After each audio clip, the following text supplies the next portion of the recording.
ತುಮಕೂರು ನಗರ ಸಿದ್ಧಗಂಗಾ ಮಠಕ್ಕೆ ಭೇಟಿ ನೀಡಿದ ಬಿ.ಎಸ್. ಯಡಿಯೂರಪ್ಪ. ಸಿದ್ಧಗಂಗಾ ಮಠದಲ್ಲಿ ಮಾಜಿ ಮುಖ್ಯಮಂತ್ರಿ ಬಿ.ಎಸ್. ಯಡಿಯೂರಪ್ಪ ಅವರು ಮಹತ್ವದ ಹೇಳಿಕೆ ನೀಡಿದ್ದಾರೆ. ಡಾಕ್ಟರ್ ಶಿವಕುಮಾರ ಮಹಾಸ್ವಾಮಿಗಳ ಅವರ 119ನೇ ಜಯಂತಿಯ ಶುಭ ಸಂದರ್ಭದಲ್ಲಿ ಮಠಕ್ಕೆ ಭೇಟಿ ನೀಡಿ ದರ್ಶನ ಪಡೆದಿರುವುದು ತಮ್ಮ ಭಾಗ್ಯ ಎಂದು ತಿಳಿಸಿದ್ದಾರೆ.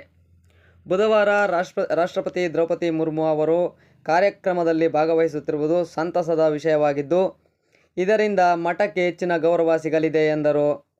ಪೂಜ್ಯರ ಆಶೀರ್ವಾದ ಸದಾ ತಮ್ಮ ಮೇಲೆ ಇದೆ ಎಂದು ಭಾವಿಸುತ್ತೇನೆ ಎಂದ ಅವರು, ದಾವಣಗೆರೆ ಹಾಗೂ ಬಾಗಲಕೋಟೆ ಉಪಚುನಾವಣೆಯಲ್ಲಿ 100% ಗೆಲುವು ಸಾಧಿಸುತ್ತೇವೆ ಎಂಬ ಆತ್ಮವಿಶ್ವಾಸ ವ್ಯಕ್ತಪಡಿಸಿದರು.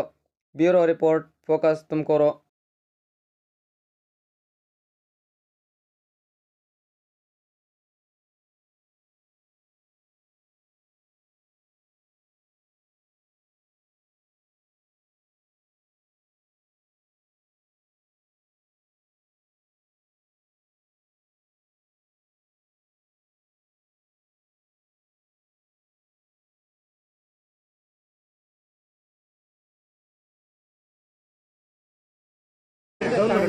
ಶಿವಕುಮಾರ್ ಶ್ರೀಗಳವರ 119ನೇ ಜನ್ಮದಿನೋತ್ಸವದ ಈ ಶುಭ ಸಂದರ್ಭದಲ್ಲಿ ಅಲ್ಲಿ ಬಂದು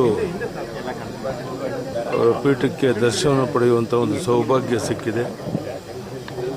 ನಾಳೆ ರಾಷ್ಟ್ರಪತಿ ದ್ರೌಪದಿ ಮುರ್ಮು ಅವರು ಇಲ್ಲಿ ಬಂದು ಈ ಕಾರ್ಯಕ್ರಮದಲ್ಲಿ ಭಾಗವಹಿಸ್ತಾ ಇದ್ದಾರೆ.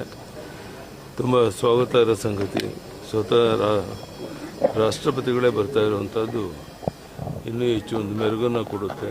ಮತ್ತೊಮ್ಮೆ 119ನೇ ಜನ್ಮದಿನೋತ್ಸವ ಆಚರಿಸ್ತಾ ಇರುವಂಥ ಶುಭ ಸಂದರ್ಭದಲ್ಲಿ ಪೂಜ್ಯರ ಆಶೀರ್ವಾದ ಸದಾ ನಮ್ಮ ಮೇಲಿರುತ್ತೆ. ಪ್ರತಿನಿತ್ಯ ಅವ್ರ ನೆನಪು ಮಾಡಿಕೊಡ್ದೇನೆ, ಅವರ ಹೆಸರನ್ನು ಹೇಳದೇನೆ ಬೇರೆ ಏನೂ ಕೆಲಸ ಮಾಡೋದಿಲ್ಲ. ನಾನು ಅವರ ಆಶೀರ್ವಾದ ಸಂಪೂರ್ಣ ನಮ್ಮೆಲ್ಲರ ಮೇಲಿದೆ ಅಂತ ಭಾವಿಸಿದ್ದೇನೆ. ಧನ್ಯವಾದ. ನಮಸ್ಕಾರ. ಜನ್ಮದಿನೋತ್ಸವಕ್ಕೆ ನಿಮಗೆ ಆಹ್ವಾನ ಇತ್ತು. ಸೋಮಣ್ಣ ಅವರು ಅದ್ದೂರಿಯಾಗಿ ಆಚರಿಸ್ತಾ ಇದ್ದಾರೆ. ಶ್ರೀಗಳ ಜನ್ಮದಿನ ಎಲೆಕ್ಷನ್ ಕ್ಯಾಂಪೇನ್ ನಾನು ಅದಕ್ಕೆ ಯಾವುದೇ ರಿಯಾಕ್ಷನ್ ದಾಸೋಹ ದಿನ ನೀವೇ ಅನೌನ್ಸ್ ಮಾಡಿದ್ರಿ. ದಾಸೋಹ ದಿನ ಇನ್ನೂ ಅನೌನ್ಸ್